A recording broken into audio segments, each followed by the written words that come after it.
उत्तराखंडच्या उत्तर काशीमधील धारालीमध्ये ढगफुटी आणि पावसामुळे अनेक ठिकाणी मोठं नुकसान, पुरामध्ये अनेक लोक वाहून गेल्याची देखील माहिती। मदत कार्य सुरू। भाजप खासदार निशिकांत दुबेंच्या विरोधात याचिका दाखल, मनसे नेते सुदाम कोंबडेंकडून नाशिक जिल्हा सत्र न्यायालयामध्ये मानहानीची याचिका दाखल।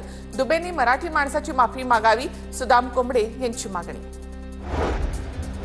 जितेंद्र आव्हाड यांच्या वाढदिवसाच्या बॅनरवर राज ठाकरे यांचा फोटो, सुप्रिया सुळे, राहुल गांधींसह उद्धव ठाकरे, राज ठाकरे यांचा एकत्रित फोटो, कार्याध्यक्ष प्रवीण पवार यांच्या वतीने मुंबऱ्यामध्ये बॅनरबाजी।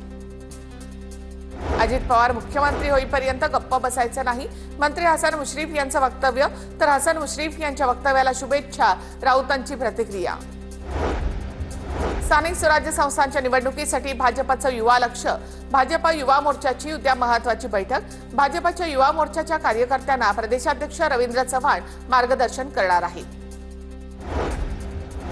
शिंदेंच्या सेनेचे आणि राष्ट्रवादीचे अनेक मंत्री फक्त नावापुरते, त्यांच्या खात्याचे अधिकार स्वतः मुख्यमंत्री घेतात, प्रत्येक निर्णयामध्ये मुख्यमंत्र्यांचा हस्तक्षेप असतो, ठाकरेंच्या सेनेचे माजी आमदार वैभव नाईक यांचा दावा। प्रकाश सुर्वे यांच्या विरोधामध्ये निवडणुकीमध्ये भ्रष्टाचाराचे आरोप करणारी याचिका हायकोर्टाने फेटाळली, याचिकेत कारवाई करण्याचे वैध कारण नाही, हायकोर्टाचं निरीक्षण।